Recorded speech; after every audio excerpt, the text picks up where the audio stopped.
Olá, seja muito bem-vindo a mais uma aula aqui do nosso curso de psicopatologia. Meu nome é Elton Júnior, sou psicólogo clínico e nós estamos trabalhando o livro Psicopatologia e Semiologia dos Transtornos Mentais do Paulo Dalgalarón. Então, hoje nós vamos fazer o estudo, continuar aí o estudo do capítulo 12 deste livrinho, que é um livrinho que é referência em psicopatologia. Ali, pelo menos, há uma introdução em psicopatologia dentro da psicologia brasileira. Então, Paulo Dalgalarón acaba sendo uma referência. Então, como estamos trabalhando aqui, eu faço a leitura do texto e se tiver alguma parte muito intrucada, eu gero um comentário. A ideia não é fazer uma aula resumo, né, como a gente encontra por aí pelo YouTube. A ideia é a gente fazer a leitura do texto e comentar alguns trechos que podem estar ali mais intrucados, né, e que pode gerar uma dificuldade na compreensão. Então já vou abrir aqui o meu texto. Se você ainda não adquiriu o livro do Paulo Dalgalarón, tem um link aqui embaixo que você poderá adquirir. Então, nós estamos trabalhando o capítulo 12. Nós vamos começar o tópico as bases neuroanatômicas e neurofuncionais no nível de consciência. Então, lembrando que nós estamos trabalhando aí os níveis de consciência, falamos um pouquinho sobre isso no encontro anterior, na aula anterior, né, que a gente falou ali de sono, vigília, e aqui nós vamos começar a trabalhar mais efetivamente ali aquilo que a gente vai ter como investigação, num exame psíquico, por exemplo, numa avaliação psicológica. Então nós vamos trabalhar isso mais para frente. Estamos chegando aí nessa parte que parece ser o que mais interessa para a galera aí quando a gente fala em psicopatologia. Deixa eu ver só se o meu microfone está o correto. Está certinho. Espero que o áudio esteja melhor, porque acabou que eu tive um problema com o áudio. Uns 2 encontros ficou ruim. E aí eu comprei esse miczinho aqui, estilo podcast. Então espero que esteja melhor aí para você. Apesar de que eu possa me atrapalhar um pouco aqui. Mas eu acho maneiro o estilo. Você aceita o cafezinho? Quente pra perto.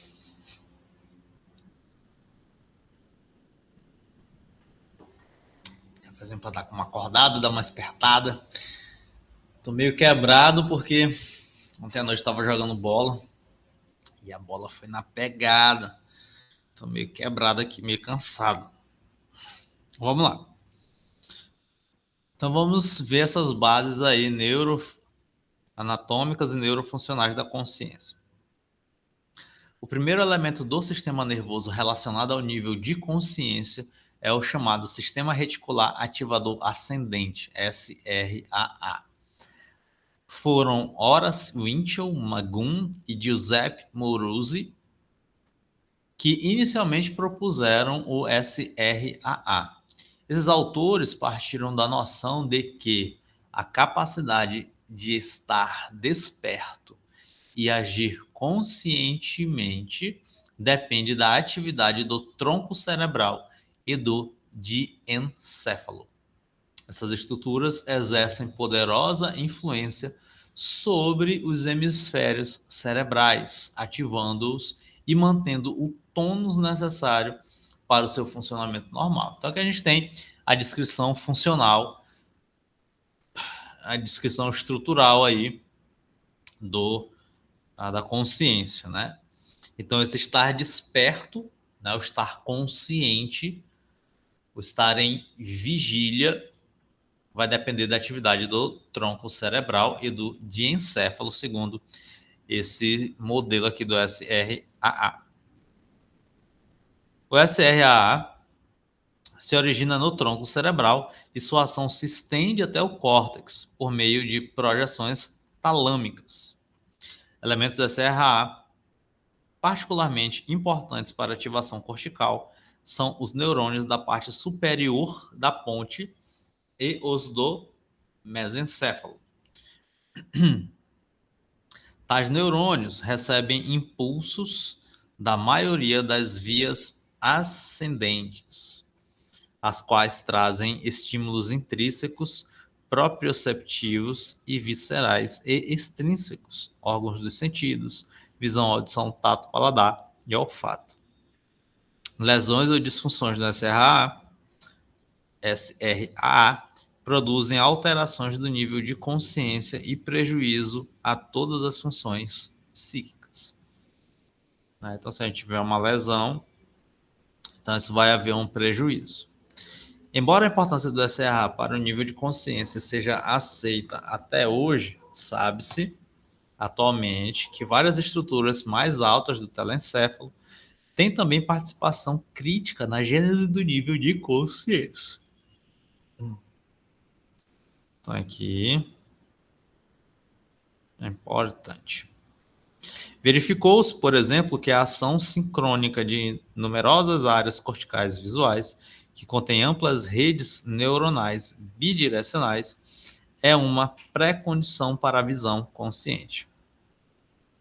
É de fundamental importância para a atividade mental consciente a atividade do lobo parietal direito, o qual está intimamente relacionado ao reconhecimento do próprio corpo, dos objetos e do mundo, assim como da apreensão daquilo que convencionalmente se denomina realidade. Também as áreas frontais são fundamentais na organização da atividade mental consciente. Por fim, reconhece-se a importância das interações tálamo-corticais na ativação e na integração da atividade neuronal cortical relacionada à consciência. Então, aqui, se você tiver interesse, eu não vou fazer esse aprofundamento aqui. Aprofundamento não, é uma ilustração, né? Se você tiver interesse, você pode botar lá anatomia cerebral no Google, né? Bota no Google. Anatomia cerebral. E aí você vai identificando onde é que fica o lobo parietal direito, né? O córtex, né? E aí você vai identificando todos esses pontos aqui que ele está falando, né? Para poder você visualizar esse funcionamento estrutural, né, no que diz respeito à questão da consciência, que é um conceito muito importante para a psicologia. Bom, então deixa eu ficar aqui mais à vontade, que eu estou meio cansadinho mesmo. Minha esposa aqui diz, tu não tem mais idade para ficar jogando bola. Eu, poxa, senhor, fala sério. Tá me chamando de velho, mulher. Ela morre de medo de eu me lesionar.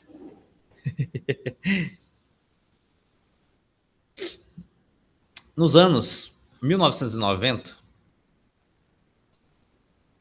o cientista Francis Crick, que formulou com James Watson a tese do DNA como dupla hélice, propôs também, juntamente com o neurocientista Christoph Koch, uma hipótese original para dar conta das atividades mentais conscientes mediadas pelo nível de consciência. Eles propuseram que as atividades mentais conscientes emergiriam relacionadas aos disparos sincronizados dos neurônios, do tálamo e das camadas 4 e 6 do córtex cerebral, em ritmo de 40 vezes por segundo. Apesar do caráter ambicioso da proposta de Crick e Koch, 98, a maioria dos neurocientistas concorda que é extremamente difícil encontrar os correlatos neuronais da emergência dessa experiência humana, chamada atividade mental consciente. Então aqui a gente tem uma problemática, né, em relação a isso, né? Então a gente consegue ter, né, explicações físicas, né, estruturais sobre essa atividade mental consciente.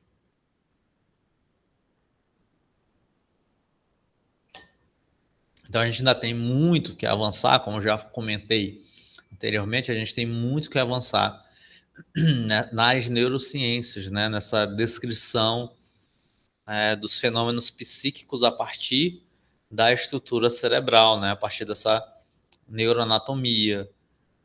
Então, a gente tem um campo assim, muito grande ainda de avanço para a explicação de determinados fenômenos. Tá?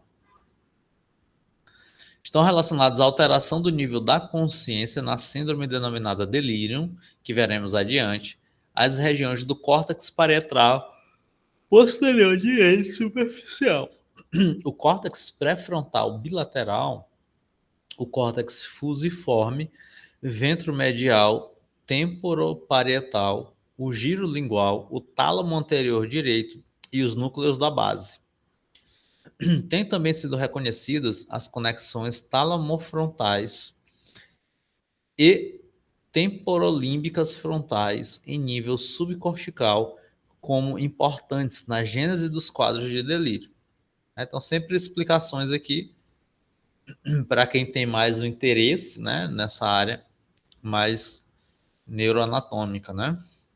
Assim, pode-se concluir que, além do SRAA, também o tálamo e as regiões do córtex parietal direito e pré-frontal direito têm importância estratégica para o funcionamento da consciência, sobretudo no seu aspecto de nível de consciência. O tálamo é uma estrutura posicionada singularmente no centro do cérebro para filtrar, integrar e regular as informações que chegam ao córtex cerebral, dados que partem da periferia do organismo e meio externo se dirigem ao córtex cerebral. O tálamo é extensivo e reciprocamente interligado a todas as áreas do córtex cerebral, de forma que uma pequena lesão talâmica pode produzir graves alterações no nível de consciência, como, por exemplo, delírio. Por fim, deve-se ressaltar a importância das estruturas encefálicas do lado direito, parietrais, frontais e mesmo talâmicas, na origem dos transtornos da consciência. Então aqui a gente tem, às vezes, né, a gente que é, não sei se você é psicólogo, né, mas você que é psicólogo, você que é terapeuta, é muito importante a gente ter esse tipo de avaliação, né, do nosso paciente, porque muitas vezes a gente pode cair num risco de estar atribuindo alguma alteração psíquica, ou alguma dificuldade psíquica, né, a partir de uma explicação psicologista, né, enquanto que a explicação ela é estrutural, a explicação é neurológica, né, neuroanatômica. Então, daí a importância dessa interdisciplinariedade, né, da neurologia, do neurologista, né, com pacientes que você possa perceber ali, de repente, alguma sintomatologia alterada de consciência, tá bom? Então, isso é muito importante durante o teu processo de avaliação, de investigação e de psicoterapia, né, para poder você ter uma atenção maior a esse tipo de situação, tá bom? Não achar que tudo é psicologia, nesse sentido que eu estou falando aqui, né? Não achar que tudo diz respeito a uma explicação ou a uma intervenção psicológica, quando algumas situações, né, podem estar correlacionadas, podem estar ligadas a algo mais estrutural. O campo da consciência. Ao voltar-se para a realidade, a consciência demarca um campo no qual se pode delimitar um foco, ou parte central mais iluminada da consciência, e uma margem, franja ou umbral, que seria sua periferia menos iluminada, mais nebulosa. Segundo a psicologia clássica, é na margem da consciência que surgem os chamados automatismos mentais e os estados ditos subliminares. Então agora a gente já trabalhou ali os conceitos de consciência, né? Então consciência aqui enquanto campo. E ele vai trabalhar aqui, então, vamos dizer assim, os níveis de consciência, né? Então vamos começar ali pelo fetiche de Freud, né? O inconsciente. Agora, porém, o caminho é escuro. Passamos da consciência para a inconsciência, onde se faz a elaboração confusa das ideias, onde as reminiscências dormem ou cochilam. Aqui pulula a vida sem formas, os germes e os detritos, os rudimentos e os sedimentos. É o desvão imenso do espírito. Então a gente tem no nosso imaginário, a gente tem isso, né, de que no inconsciente, né, aquilo que habita toda a desordem, né, aquele mar profundo, que tá o caos, que tá muita coisa ali acontecendo, e que muitas vezes pode gerar ali impulsos, desejos ocultos, né? Então tudo isso é o que a gente chama geralmente de inconsciente, né? O conceito de inconsciente dinâmico e determinante da vida psíquica é um dos pilares mais importantes da psicanálise e da psicologia, da psicopatologia dinâmica, com base na psicanálise, né? Então, o Freud, ou a teoria psicanalítica, acredita num determinismo psíquico, tá bom? Muita gente tenta fugir, né? Mas é verdade aqui, ó, a gente tem um determinismo, a gente tem um determinismo psíquico mesmo na psicanálise, tá bom? Um livro muito interessante para você comprar, você que gosta ali da literatura psicodinâmica, ou que você usa de repente a psicanálise, né? É um livro muito interessante que é do Gabbard. Não sei se eu já falei sobre o Gabbard aqui, mas é Psiquiatria e Psicopatologia Psicodinâmica, salvo engano, né? É um livrinho verde que é muito interessante.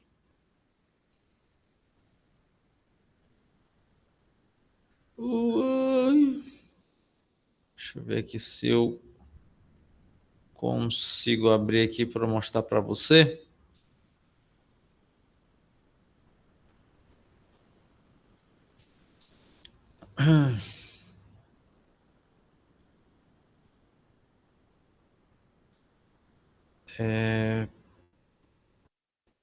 Gabbard.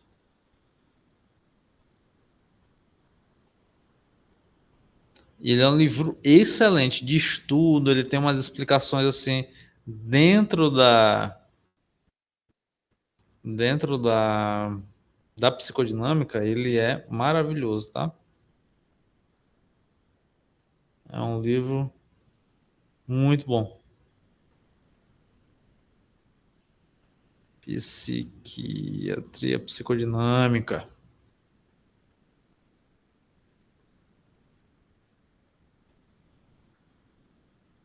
Se você achar uma promoção desse livro, eu tenho certeza que vale a pena comprar se você não é da psicodinâmica, tá bom? Se você é da psicodinâmica, vale a pena comprar de qualquer maneira. Esse livro aqui, ó.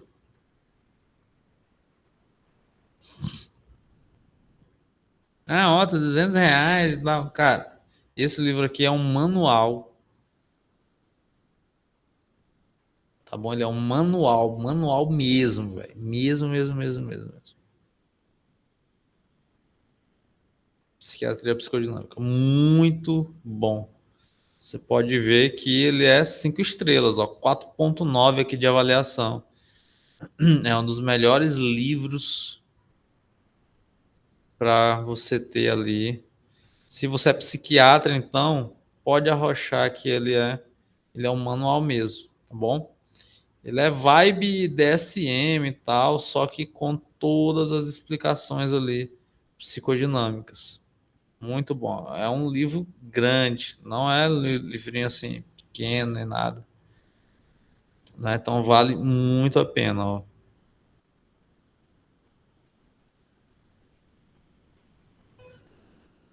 Muito bom mesmo.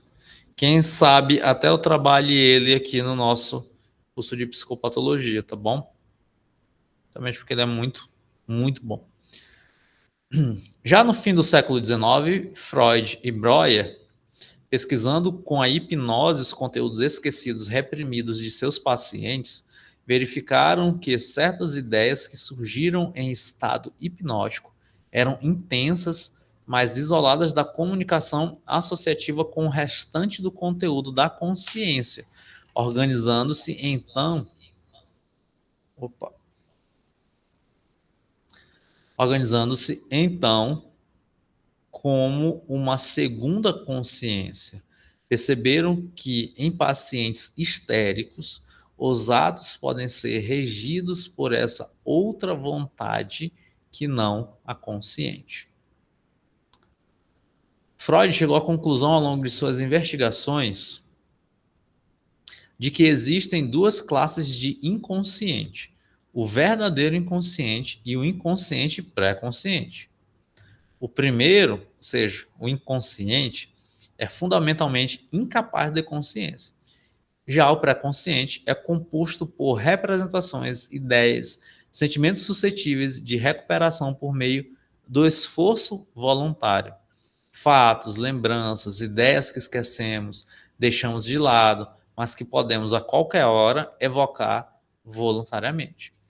Então, o pré-consciente é aquele campo da consciência em que a gente consegue, por meio do esforço voluntário, por meio da nossa vontade, recuperar. Então, não está no meu campo de consciência, por exemplo. O que está no meu campo de consciência agora? O que está na parte mais central da minha consciência agora? Eu estou trabalhando aqui, a aula, estou gravando, estou prestando atenção se está gravando, se não está, como é que está o áudio, como é que está a posição, estou lendo o texto, né? Está tentando fazer o entendimento aqui. Então, isso está no meu campo de consciência. O que não está no meu campo consciente aqui? Por exemplo, uma lembrança da minha infância. Mas eu posso acessar via vontade essa lembrança, né, esse fato da minha infância, e eu posso trazer aqui para compartilhar para você, para compartilhar com você.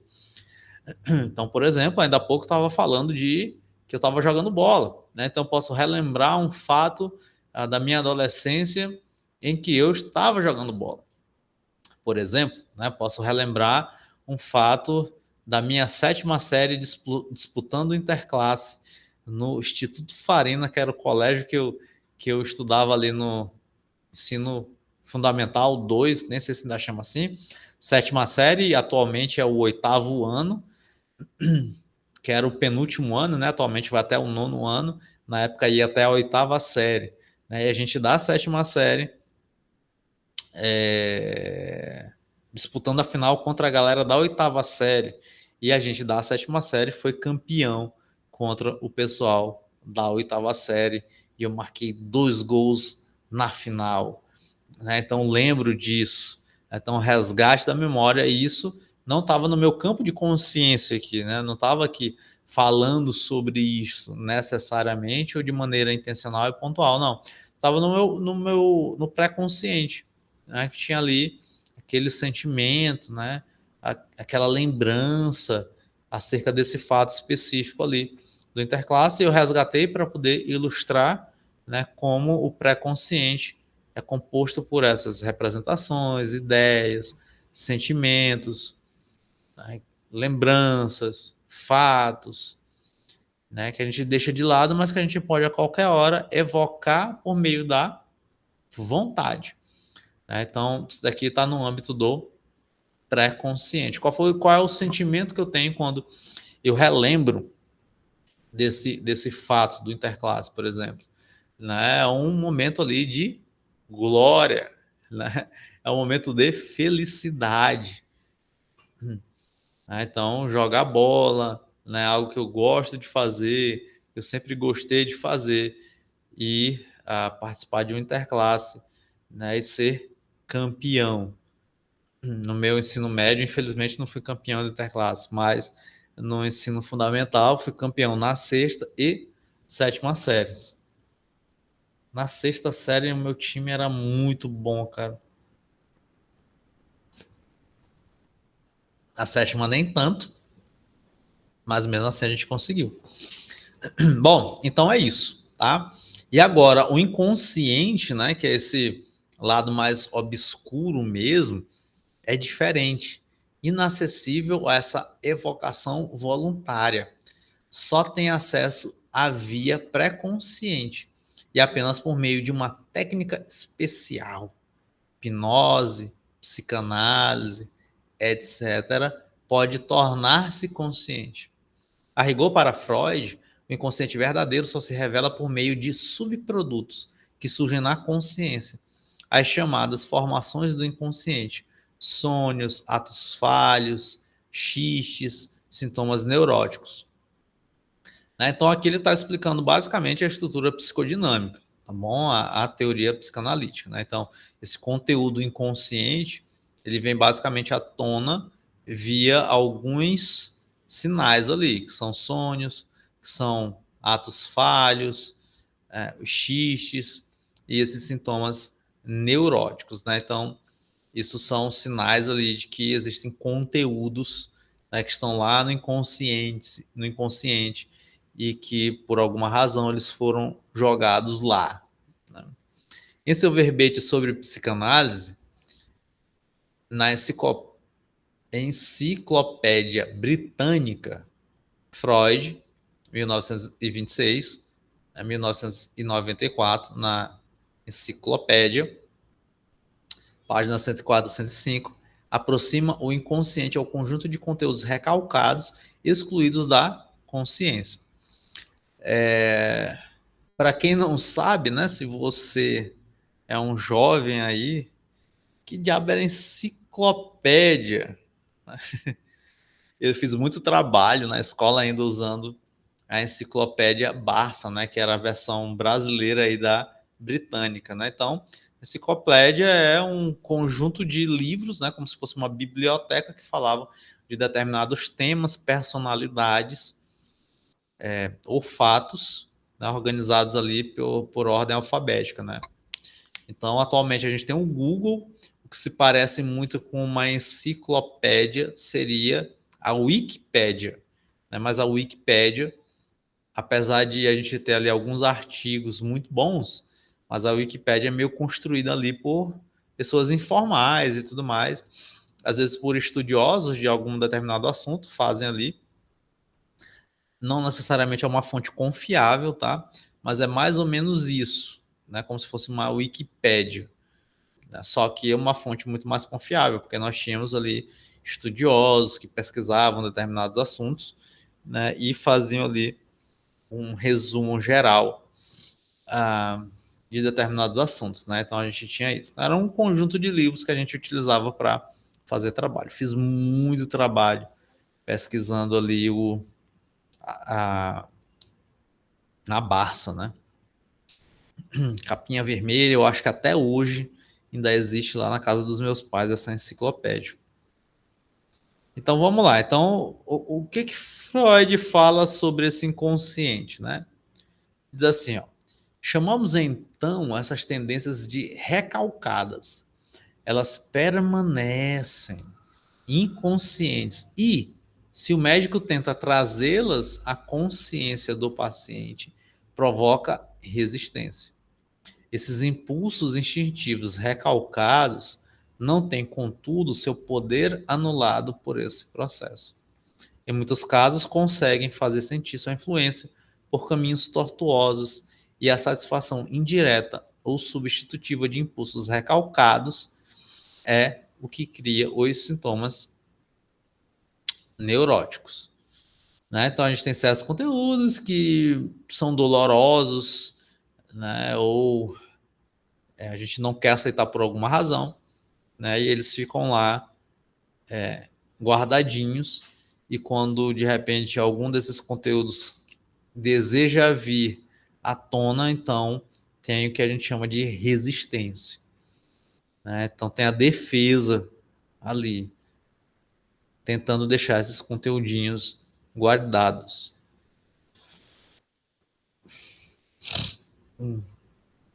Mas se ele fica guardado ali, ele volta ali via o retorno recalcado, né? Volta ali via muito sintoma neurótico, né?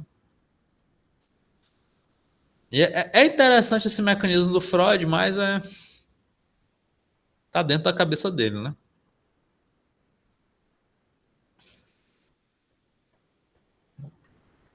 Características funcionais do inconsciente. Para Freud, o inconsciente é bem mais do que um simples estado mental fora da consciência. Ele é, embora obscuro, a estrutura mais importante do psiquismo humano. Então está aqui o fetiche do Freud.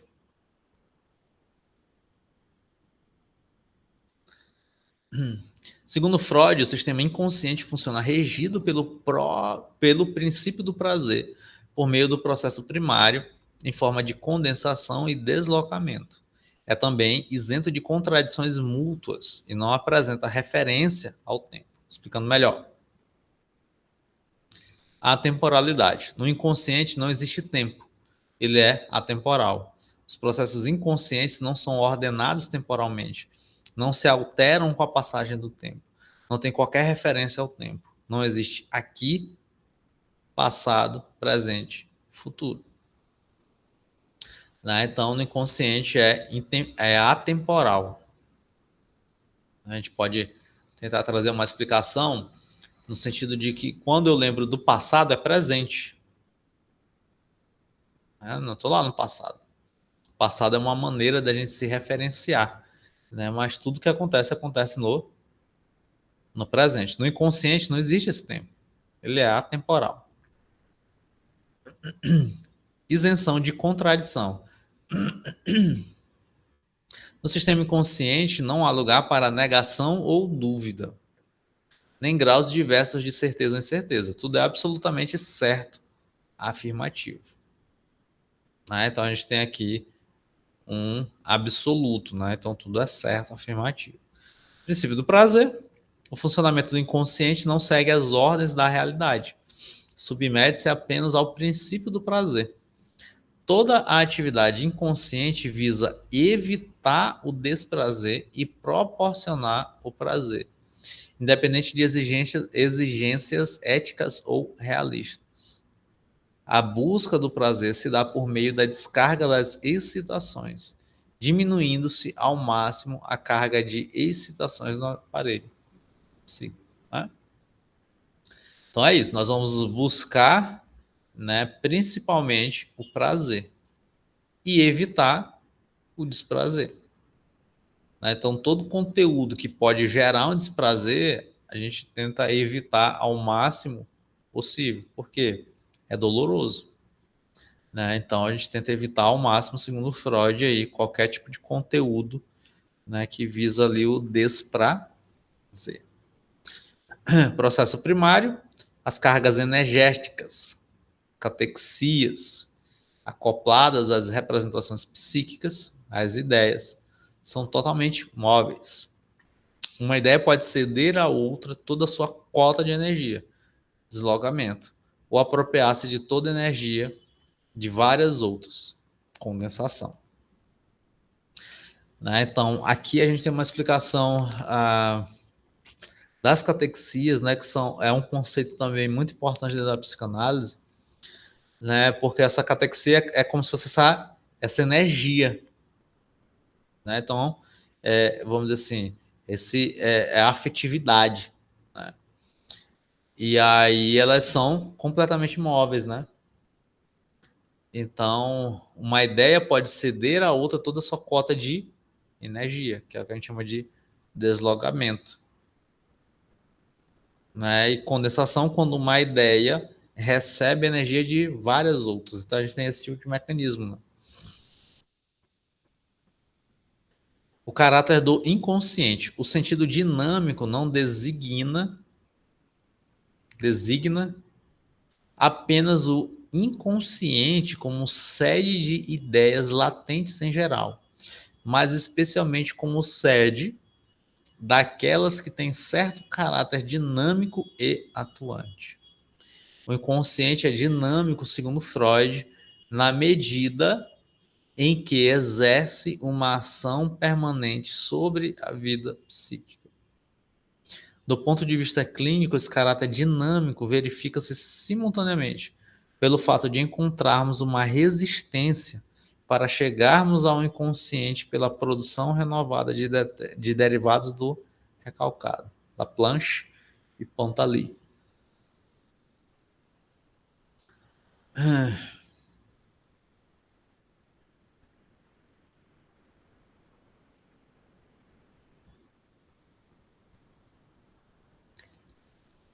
Beleza.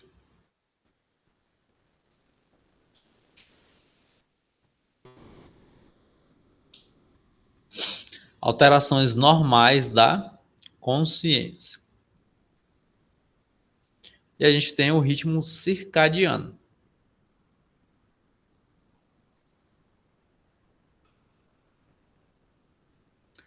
As alterações normais da consciência ocorrem no contexto dos chamados ritmos ou ciclos circadianos, segundo a definição do RDoC. Os ritmos circadianos são oscilações endógenas autossustentadas do ritmo biológico no período de um dia de 24 horas, que inclui centralmente as oscilações do nível de consciência da vigília e do sono, as quais, nesse intervalo, organizam a temporalidade dos sistemas biológicos do organismo e otimizam a fisiologia, o comportamento e a saúde. Então, o ciclo circadiano aí tem se popularizado muito na internet, a importância da regulação e tudo mais, então não é nada novo.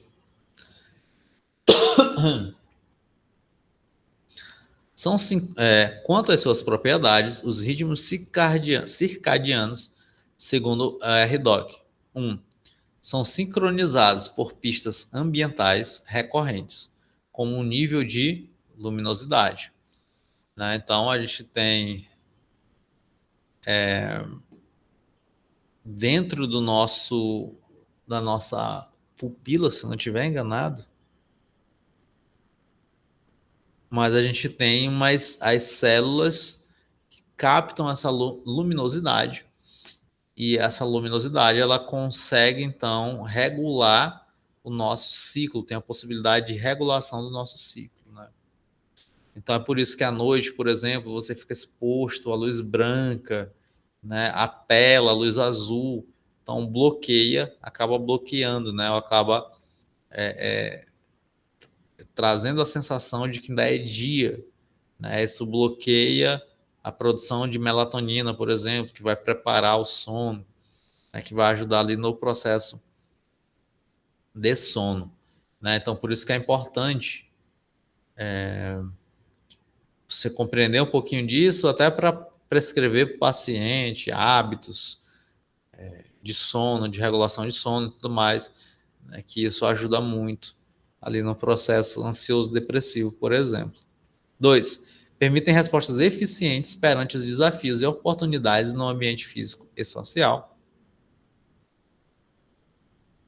Então, o ciclo circadiano, se você quebra esse negócio, então, ou se você interrompe, se você muda, então isso afeta sobremaneira, né, a maneira como você interage ali no ambiente físico e social. Né? Então, é só você perder uma noite de sono. Desmodulam a homeostase interna do cérebro, assim como outros sistemas, como demais órgãos e tecidos. Então, há todo um funcionamento, né, dentro de um padrão de ciclos, né, dentro dos nossos sistemas. Né? Então, é muito importante a regulação do ciclo circadiano para poder a gente funcionar direitinho, funcionar bem. Né? Não só esse estado de sono-vigília, mas também, né, de liberações de hormonais, de secreções hormonais, então tudo isso acaba influenciando.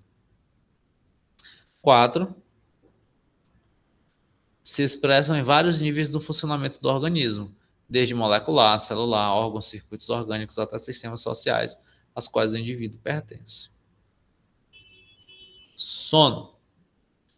O RDoC define sono e vigília, wakefulness, como estados comportamentais endógenos e recorrentes que expressam mudanças dinâmicas na organização da função cerebral e que otimizam aspectos como fisiologia, comportamento e saúde. Processos circadianos do período de um dia de 24 horas homeostáticos regulam a propensão do organismo à vigília e ao sono. O sono se caracteriza por ser um estado reversível, tipicamente expresso pela postura de repouso, comportamento quieto e redução da responsividade. 2. Ter uma arquitetura neurofisiológica complexa, com estados cíclicos de sono não REM e de sono REM, tendo tais estados substratos neuronais distintos, neurotransmissores, moduladores, circuitos específicos e propriedades oscilatórias e do eletroencefalograma. Ter duração e intensidade dos seus vários períodos afetadas por mecanismos de regulação homeostáticos. Ser afetado por experiências ocorridas durante a vigília. Ter efeitos restauradores e transformadores que otimizam funções neurocomportamentais da vigília. Estou ficando com fome já, 10h30.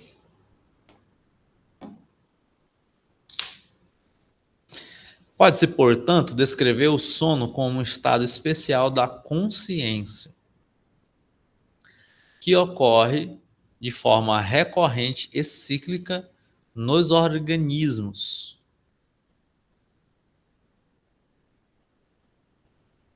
Superiores. É também, ao mesmo tempo, um estado comportamental e uma fase fisiológica normal e necessária do organismo. Dividem-se as fases do sono em duas: o sono sincronizado, sem movimentos oculares rápidos, sono não REM, e o sono desincronizado, com movimentos oculares rápidos, Rapid Eye Movements, que é o famoso sono REM.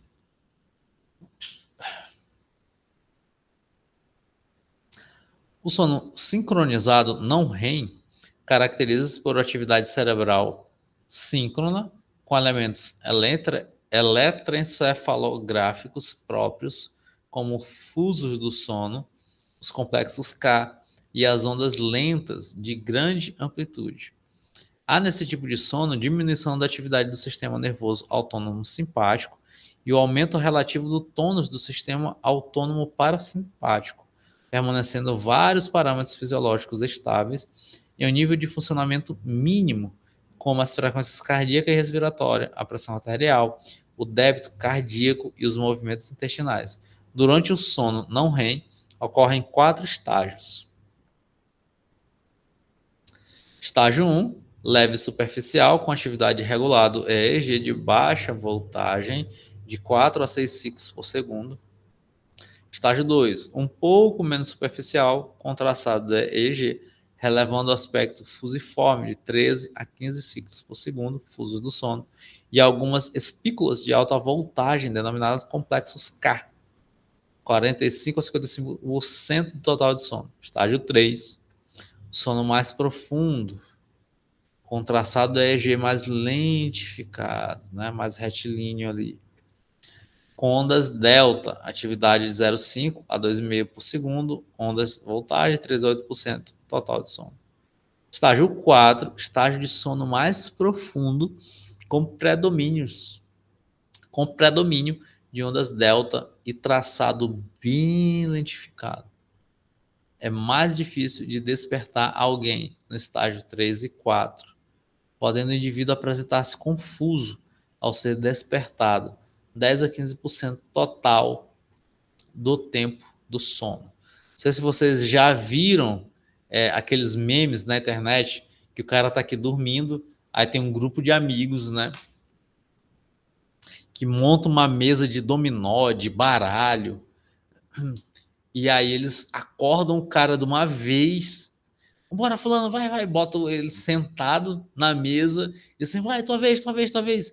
E o cara fica, parece que tá fazendo o download da alma. Né, cara? Esses memes são ótimos, né? O cara parece que tá fazendo ali download da alma. Assim, meu Deus, onde é que eu tô, velho? O que eu tô fazendo na minha vida? Quem sou eu? Então, isso é quando a pessoa acorda ali, principalmente no estágio 3 ou 4 de sono. Ela tá desorientada, ela não sei onde é que eu tô, como é meu nome. Então, esses memes, eles ilustram isso.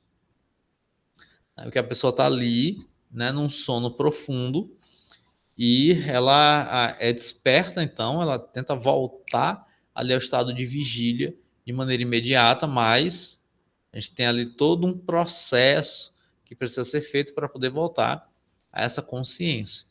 Né? Também tem um meme de acho que é um guri, né, que está dormindo, a galera está viajando, está na estrada, ele dentro do carro dormindo aqui, aí o nego vai lá, pega acho que é uma Havaiana, né? Pega uma Havaiana assim e acorda ele, Paulinho, tua mãe quer falar contigo.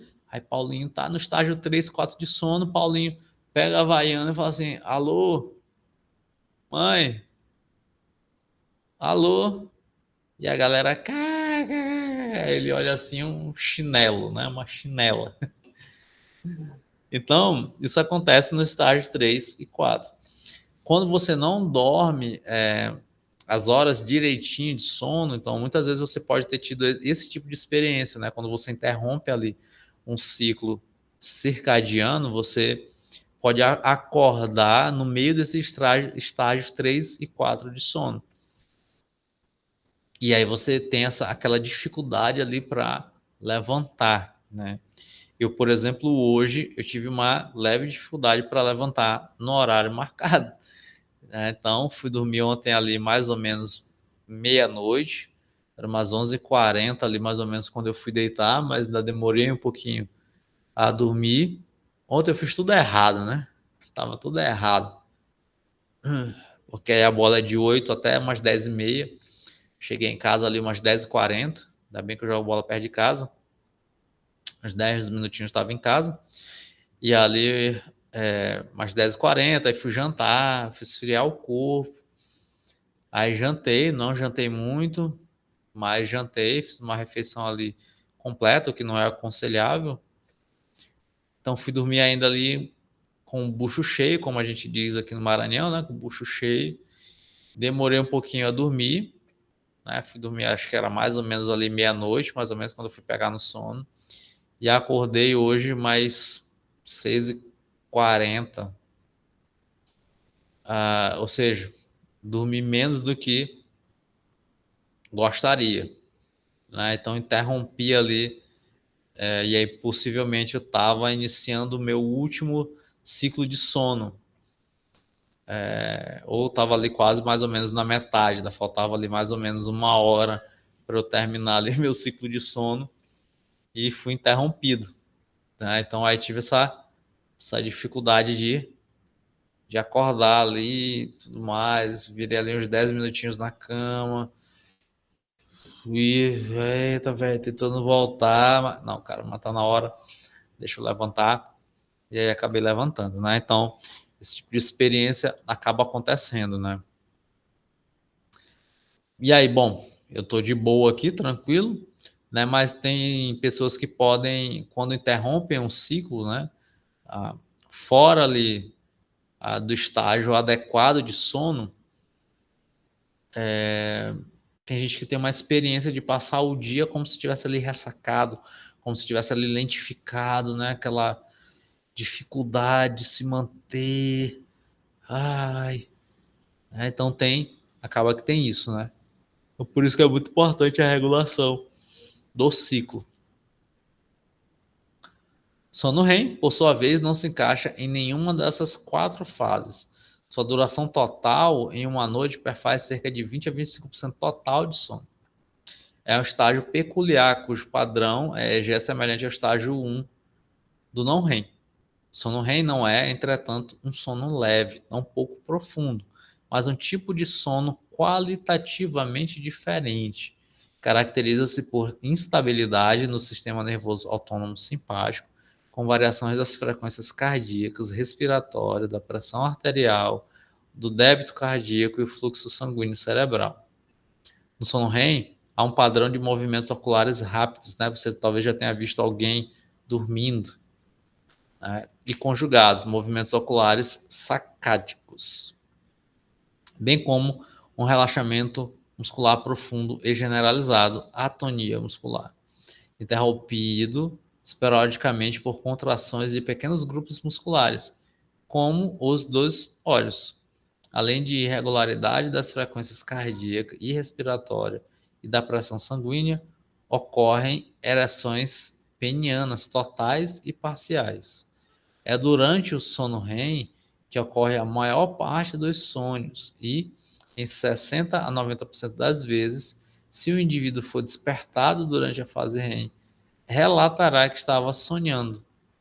Durante o sono REM, dá-se a ativação das vias neuronais que ligam o tronco cerebral ao córtex occipital, isto é, a área da visão. São as chamadas ondas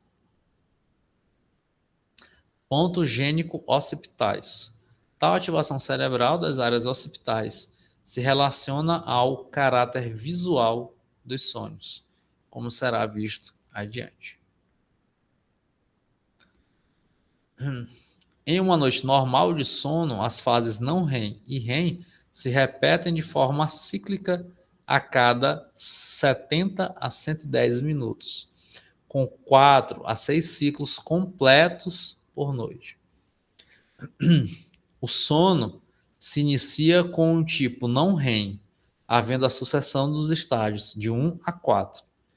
O primeiro período REM, que geralmente é bem curto, ocorre cerca de 70 a 120 minutos após o indivíduo adormecer. Ao longo da noite, os períodos REM vão se tornando mais frequentes e prolongados, desaparecendo os estágios 3 e 4. A maior quantidade de sono REM ocorre no último terço da noite, geralmente de madrugada, das 4 às 7, momento em que a maioria das pessoas mais sonha. O estágio 4, de forma oposta, ocorre predominantemente no primeiro terço da noite.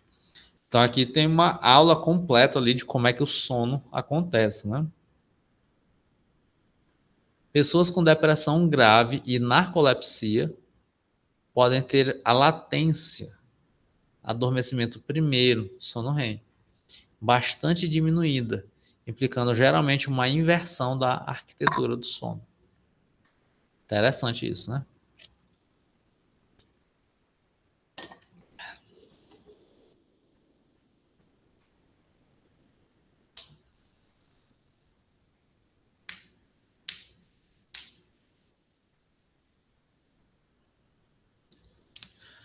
Vamos continuar?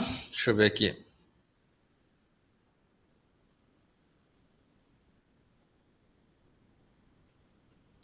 Cadê você?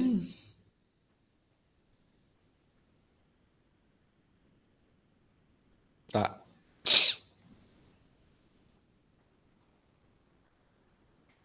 Beleza, ele vai falar de sono normal e o sonho, tá? Dá pra gente terminar aqui. Tenho 15 minutinhos ainda. 15 minutinhos que aí eu vou entrar em sessão. Vamos lá. O sono normal. Várias estruturas neuronais têm sido relacionadas com o controle dos estados de vigília e de sonos não REM e REM. De fundamental importância na regulação fisiológica do sono é o núcleo supraquiasmático, localizado no hipotálamo anterior.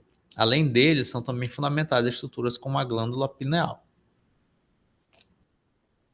que secreta a melatonina e funciona como oscilador que controla o ritmo sono-vigília no período de 24 horas.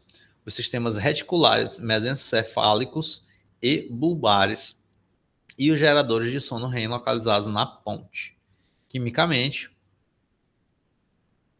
neurônios aminérgicos, colinérgicos e histaminérgicos estão envolvidos de forma mais estreita nos mecanismos neuronais do sono. O sonho, vamos lá. O sonho, fenômeno associado ao sono, pode ser considerado uma alteração normal da consciência. É sem dúvida uma experiência humana fascinante e enigmática. Nas mais diversas sociedades ao longo da história, ele tem exercido grande curiosidade, sendo interpretado, perdão, das mais diversas formas. No século XIX,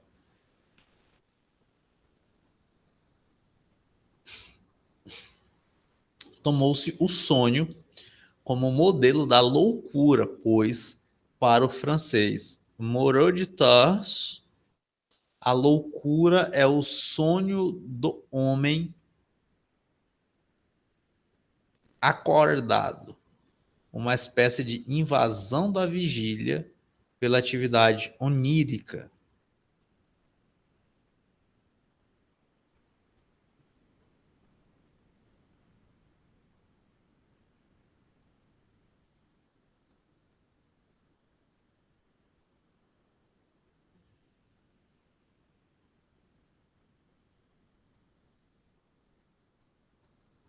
Vamos lá.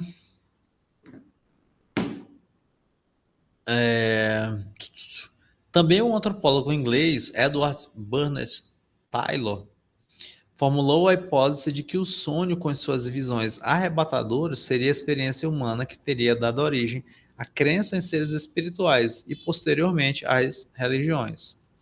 Apesar de essas teorias terem sido abandonadas, o sonho permanece como uma experiência intrigante a ser desvendada. Para o escritor Gerard de Nerval, o sonho é um modelo fértil para o entendimento da condição humana. Esse romance Aurélia, ele diz: o sonho é uma segunda vida. Não posso passar sem um frêmito por estas portas de marfim ou córneas que nos separam do mundo invisível. Os primeiros instantes do sono são a imagem da morte. O entorpecimento nebuloso toma nosso pensamento. E não podemos determinar o instante preciso em que o eu, sob outra forma, continuou o trabalho de existir. É um subterrâneo vago que se aclara aos poucos e de onde saem da sombra e da noite as pálidas figuras gravemente imóveis que habitam a morada dos limbos. Os modernos laboratórios de sono, com a polissonografia do sono, eletroculograma, eletromiograma de superfície da região submetoniana e outros registros fisiológicos têm demonstrado que, ao contrário do que se pensava no passado, sonhar não é algo raro, infrequente. Para uma excelente revisão sobre sonho e o cérebro, ver Nir Tonini 2010. A maioria das pessoas sonha várias vezes durante a noite. Apenas não se lembra da maior parte, pois, se acordarem ou forem despertadas após mais de 8 minutos de um sono REM, durante o qual sonharam, não se lembrarão mais do conteúdo do sonho.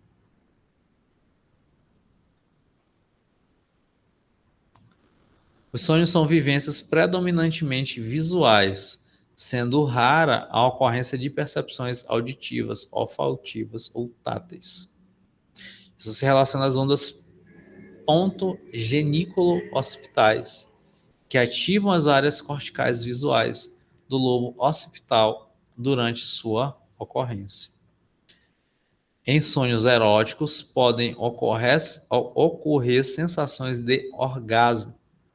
Pessoas cegas de nascença geralmente relatam sonhos com sensações corporais e de movimento, mas obviamente sem um caráter visual das pessoas que enxergam. Os significados dos conteúdos dos sonhos permanecem controvertidos.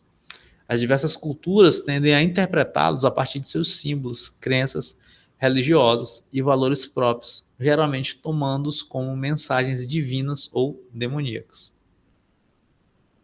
No ano de 1900, Freud publicou um de seus mais importantes trabalhos, A Interpretação dos Sonhos. Nessa obra, ele busca demonstrar que o sonho não é nem um produto aleatório sem sentido de um cérebro em condições alteradas de funcionamento, nem um mensageiro de recados do além. O sonho é um fenômeno psicológico extremamente rico e revelador de desejos e temores, ainda que de forma indireta e disfarçada. Enfim, para ele, o conteúdo do sonho tem um sentido. Ao descrever o que chamou de trabalho do sonho, Freud afirma que tal trabalho transforma os conteúdos latentes, ou seja, inconscientes, do sonho original em conteúdos manifestos, ou seja, conscientes, do sonho lembrado.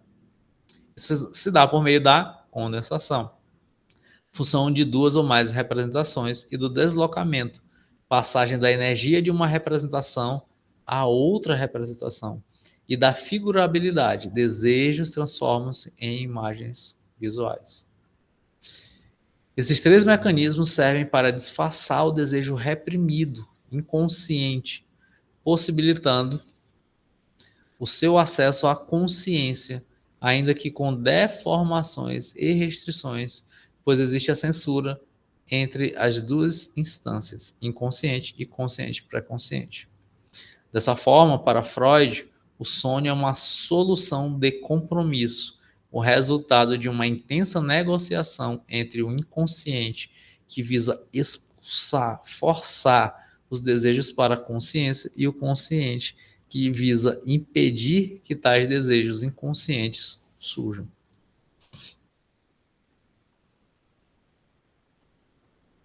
Ok.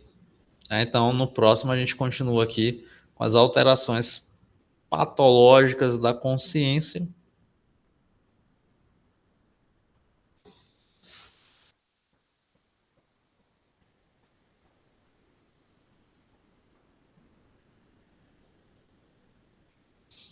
Ok.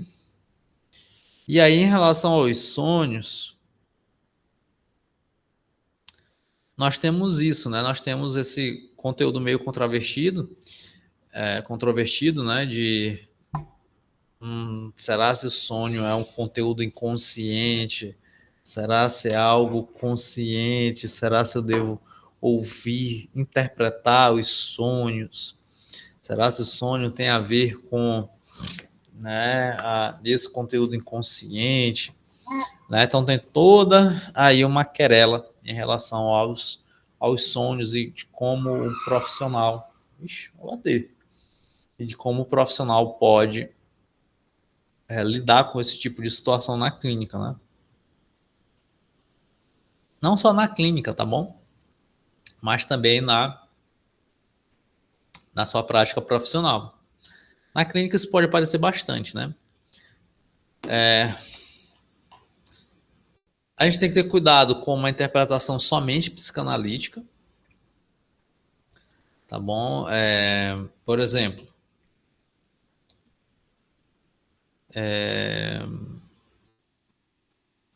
uma pessoa pode sonhar, uma pessoa que sofre com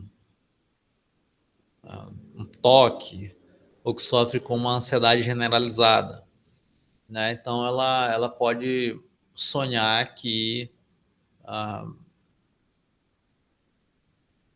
o carro do marido dela capotou, né? Então bora botar assim, uma mulher casada sonhou e sonha constantemente que o carro do marido dela capotou. Não necessariamente isso é um desejo ali reprimido de matar o marido, né? Ou alguma coisa nesse sentido.